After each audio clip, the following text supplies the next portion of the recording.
नमस्कार, आप देख रहे हैं न्यूज नेशन। इस वक्त की बड़ी खबर आपको बता दें, लॉकडाउन 4 की गाइडलाइंस जारी होते ही दिल्ली समेत देश के ज्यादातर शहर पुराने रंग में लौट रहे हैं। ऐसा लग रहा है कोरोना का कोई फिक्र नहीं है। देश में जहां पे कोरोना पॉजिटिव की तादाद 1 लाख के आंकड़े को पार कर गई है, उसके बावजूद दिल्ली और देश के दूसरे हिस्सों में लोग जो है अपनी जान की परवाह किए बगैर, सोशल डिस्टेंसिंग के नियमों का पालन किए बगैर निकल पड़े हैं। दरअसल यहाँ पे प्रशासन की भी गलती है। प्रशासन ने क्लियर कट गाइडलाइंस नहीं दी कि दिल्ली और नोएडा के बीच में कोई भी व्यक्ति जो एसेंशियल सर्विसेज का हिस्सा ना हो या जिसके पास ना हो, क्या वो बॉर्डर क्रॉस कर सकता है। तो लोगों को जानकारी नहीं थी, लोग निकल गए। कई जगह लोगों को यू टर्न देके वापस भेजा जा रहा है।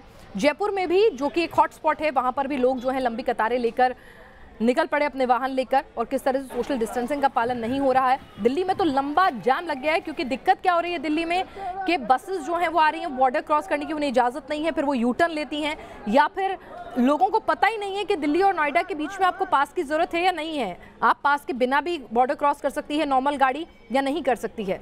दिल्ली में कालंदी कुंज, नोएडा यूपी बॉर्डर में जाम लगा हुआ है। मुंबई की तस्वीर है। मुंबई में भी स्थिति यही है कि भारी भीड़ है। लॉकडाउन में जहाँ ढील दी गई, उसके बाद सड़कों पर ट्रैफिक का हुजूम उमड़ पड़ा।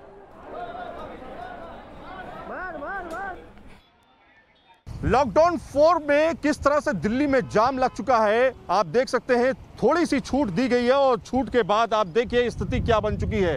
यह है दिल्ली का नज़ारा। इस समय हम national highway authority of India के जो हाईवे पर हैं और NH-24 की तरफ ये रास्ता जाता है सराय काले खां से कटते हुए, और यहाँ पर अगर आप देखेंगे लंबा जाम, दूर दूर तक लंबा जाम लगा हुआ है।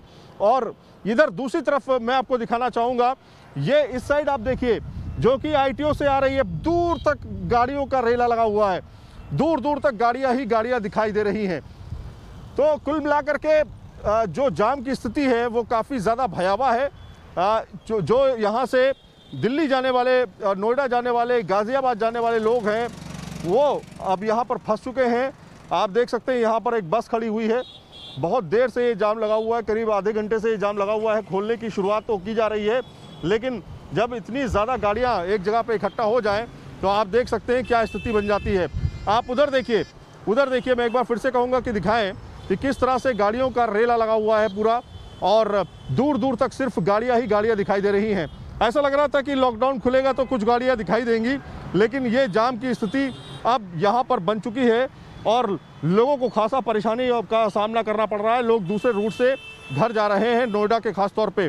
तो थोड़ी सी छूट मिली, और छूट मिलने के बाद जिस तरह की स्थिति दिल्ली में जाम की आ चुकी है, वो अपने आप पे सवाल खड़ा करती है कि बैरिकेड्स जो आपने तमाम अलग अलग जगहों पे लगाए हैं, क्या उनको खोल देना चाहिए। अगर खोल देना चाहिए तो ये फिर जाम जो नहीं लगेगा, ऐसा है क्या। और साफ तौर पे अगर आपने छूट दी है तो दूसरे इंतजाम क्यों नहीं किए। वीडियो जर्नलिस्ट सुभाष चंद्रा के साथ Saeed Aamir Hussain, news nation, Delhi.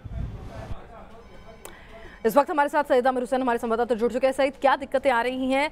Traffic का रश ज़्यादा है या फिर कहीं ना कहीं जो एक अनसर्टेनिटी और क्लैरिटी नहीं थी कि दिल्ली और नोएडा के बीच में वाहनों की आवाजाही के लिए आपको एक स्पेशल पास चाहिए या फ्री हो गया है अब बॉर्डर, उसकी वजह से भी तकलीफ बढ़ गई है? ये वो जगह है जहां पर ज्यादातर लोग दिल्ली से होते हुए नोएडा की तरफ जाते हैं। यहां पर आप देख सकते हैं बैरिकेड लगा हुआ है, उसके पीछे जो है पूरा जो जाम है वो दूर दूर तक जाम आप देख सकते हैं, और करीब ये जाम 1 किलोमीटर पीछे तक लगा हुआ है। ये टर्निंग पॉइंट है और टर्निंग पॉइंट होते हुए DND से होते हुए लोगों को जाना पड़ता है। यहाँ पर कुछ लोगों से हमने बातचीत की थी अभी थोड़ी देर पहले ही, और उन्होंने साफ तौर पर यह कहा था कि यहाँ पर जो है जाने नहीं दिया जा रहा उन लोगों को। मैं आपको बताऊं कि यहाँ पर लोगों का कहना है कि हम सुबह जब ऑफिस के लिए निकले दिल्ली के लिए, और दिल्ली से जब वापस नोएडा के लिए आ रहे थे, तब यहाँ पे पुलिस वालों ने कहा कि नियम में कुछ बदलाव है, इसलिए हम आपको जाने नहीं देंगे। हालांकि वो क्या बदलाव है इसके बारे में उन लोगों ने नहीं बताया, लेकिन आप देख सकते हैं भयावह स्थिति है। अभी एक इसी जाम से होते हुए एक एम्बुलेंस निकली है पिनाज। तो ये केवल यहाँ की तस्वीर नहीं है, इससे पहले हमने जो तस्वीर कैप्चर की है वो हमने कैप्चर की है सराय काले खां की। वहाँ पर भी NH-24 की तरफ जाने वाला लंबा लंबा जाम देखा जा सकता है। तो कहीं ना कहीं लोगों के लिए बड़ी परेशानी का सामना जो है इस समय करना पड़ रहा है। बिल्कुल, मैं आपसे ये भी समझना चाहूंगी सईद कि यहाँ पर दिक्कतें ये आ रही हैं कि लोगों को पता ही नहीं है, खुद जो पुलिस चेकिंग के लिए स्टाफ बैठा है उसे भी नहीं पता है कि गाइडलाइन क्या कहती है, क्या चाहिए आपको कोई स्पेशल पास, स्पेशल परमिशन या फिर एक फ्री बॉर्डर हो चुका है। क्या इस पर अभी तक प्रशासन ने कोई क्लैरिटी दी है? एक तो ये बात बताएं। दूसरी दिक्कत एक ये जो आ रही है, क्योंकि हम खुद उस रूट से ट्रैवल करते हैं, कि लोग जो है पुलिसकर्मी वहां 6-6, 8-8 की तादाद में बैठे हैं, लेकिन चेकिंग के लिए एक ही लाइन बना रखी है। तो वो भी एक बड़ी दिक्कत है, चाहे फिर वो टोल हो या कालंदी वाला रास्ता हो या फिर आप नोएडा गेट की बात करें। क्या है अभी? सईद, आप मुझे सुन पा रहे हैं?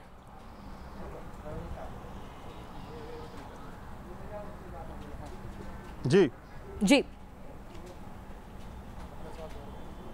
जी, मैं आपसे फिर से सवाल दोहरा सकते हैं पिनाज? आवाज बहुत ब्रेक हो रही है। सईद आमिर, मैं आपसे ये जानना चाहूंगी कि क्या अभी तक कोई क्लैरिटी गाइडलाइंस के लेकर आई है कि नोएडा दिल्ली और दिल्ली नोएडा के बीच की जो मूवमेंट है बॉर्डर फ्री हो गया है या अभी भी आपको पास की जरूरत है? नंबर 1, क्या अभी तक है? और जिस तरह से सुबह से जो गाइडलाइन उत्तर प्रदेश सरकार की तरफ से जो गाइडलाइन आई थी और दिल्ली सरकार की तरफ से गाइडलाइन आई थी, उसमें साफ तौर पे ये कहा गया था कि अगर दिल्ली से नोएडा और नोएडा से दिल्ली यानी कि 2 स्टेट आपस में चेंज हो रहे हैं तो उसमें जो है बाकायदा उनको पास बनवाना पड़ेगा। ये शायद लोगों को समझ में नहीं आया और इसी वजह से आप देख सकते हैं दिल्ली में एक लंबा जो जाम है वो देखने को मिल रहा है। जिस तरह से लगातार गाइडलाइंस में साफ तौर पे कहा गया था कि एक 4 व्हीलर में एक व्यक्ति ड्राइवर और 2 लोग बैठ सकते हैं, ये दोनों के गाइडलाइन में था, लेकिन ये साफ तौर पे कहा गया था कि बाकायदा पासेस जो हैं वो बनवाने पड़ेंगे, यानी कि दोनों के म्यूचुअल कंसर्न से मूवमेंट हो पाएगा। लेकिन सुबह से जब मूवमेंट हुआ तब यहाँ से जो दिल्ली जाने अगर एक आम आदमी है जिसकी नौकरी नोएडा में है और घर दिल्ली में है या इससे उलट, तो उसका पास कैसे बनेगा? क्योंकि अब तो एसेंशियल सर्विस के अलावा सभी ऑफिसेस खोल दिए गए हैं।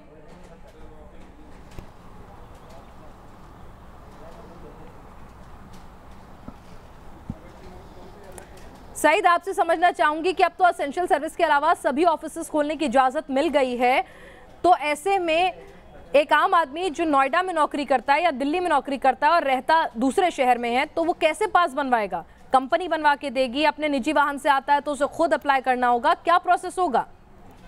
देखिए, पास बनाने की जो विधि है साफ तौर पे आपको बाकायदा इसके लिए रिटन फाइल करना पड़ेगा, बाकायदा जो अथॉरिटीज़ हैं उनसे कंसर्न करना पड़ेगा, उसके बाद ही पास बनेगा, चाहे वो नोएडा का हो या फिर दिल्ली का हो। मूवमेंट के लिए साफ तौर पे कहा गया है जो कंटेनमेंट जोन है, कंटेनमेंट जोन के अलावा जो दूसरे इलाके हैं, खासतौर पर दिल्ली की अगर बात करें जहाँ पे 79 कंटेनमेंट जोन है, उसके अलावा अगर कहीं भी मूवमेंट होता है तो वो मूवमेंट हो सकता है। लेकिन अगर स्टेट में एक स्टेट से दूसरे स्टेट की तरफ अगर आप जा रहे हैं तो उसके लिए पास का प्रावधान होना चाहिए।